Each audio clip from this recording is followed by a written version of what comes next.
Hello and welcome to Gravitas Plus. I'm Palki Sharma Upadhyay and I'm here to talk to you about the Great Britain, the greatest and the safest hiding place for financial fraudsters. The United Kingdom seems to love fugitive billionaires. No matter their race or ethnicity, no matter their crime or trickery, if you've got deep pockets and are looking to escape the law in your country, Britain is the place for you.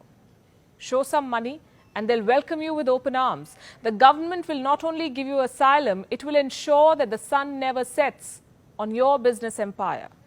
In the last few years, all sorts of conmen have found refuge in the so-called great country, from African despots to Arab sheikhs, from Russian oligarchs to criminals from East Europe, and from absconding Pakistani politicians to Indian tax fugitives. Britain has become the playground for all kinds of runaway rich men and women. I'm sure most of you know of this man. He once flew an airline and then he decided to take his country for a ride. This high-flying king of good times owed 17 Indian banks an estimated 9,000 crore rupees. Then he decided to run away to London. It's been 3 years and the flamboyant Mr. Mallya is still having a good time there. He turns up for his court hearings smoking fancy cigars. I've said before, I'm a political football.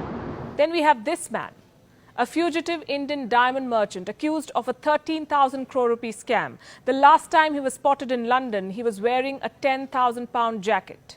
When confronted, he behaved as if he was there to get back the Kohinoor for India.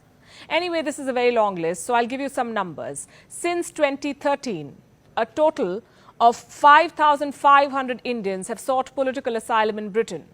And since 1992, India and Britain have had an extradition treaty.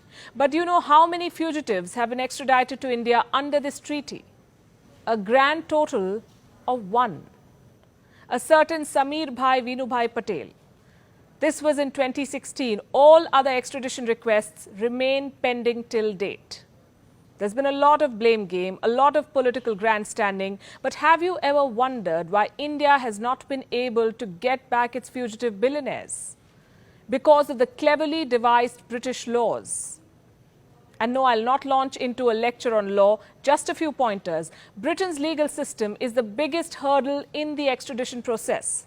The country is a signatory to the European Convention on Human Rights. So if a British court deems that the extradition is due to political reasons, or if the person to be extradited is likely to face torture or the death penalty, it will turn down the extradition request. An additional advantage, some could say, for Indian offenders. Second, money talks. These fugitive billionaires may be neck deep in debt, but they're still billionaires. They come with big money. The British do their best to thwart the extraditions so that the looted wealth stays either in British banks or offshore destinations. Again, I have some figures for you. According to a Deutsche Bank report, between 2006 and 2015, the United Kingdom received $129 billion from fugitive asylum seekers, $129 billion of loot money. This money is said to have been routed to Britain's offshore havens, like the British Virgin Islands, Cayman, Gibraltar, Jersey and Guernsey. According to Corruption Watch, the UK's wealth management industry manages $800 billion of global wealth at particular risk of laundering. $800 billion. Point number 3.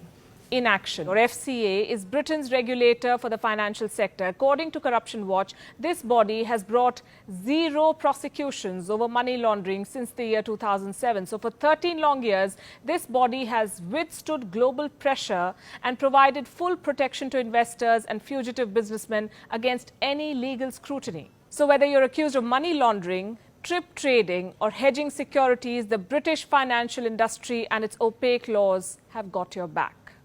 And the fourth point, Britain has some of the best legal brains. Top British lawmakers are fighting for these fugitive billionaires. These are people who also understand the Indian law well.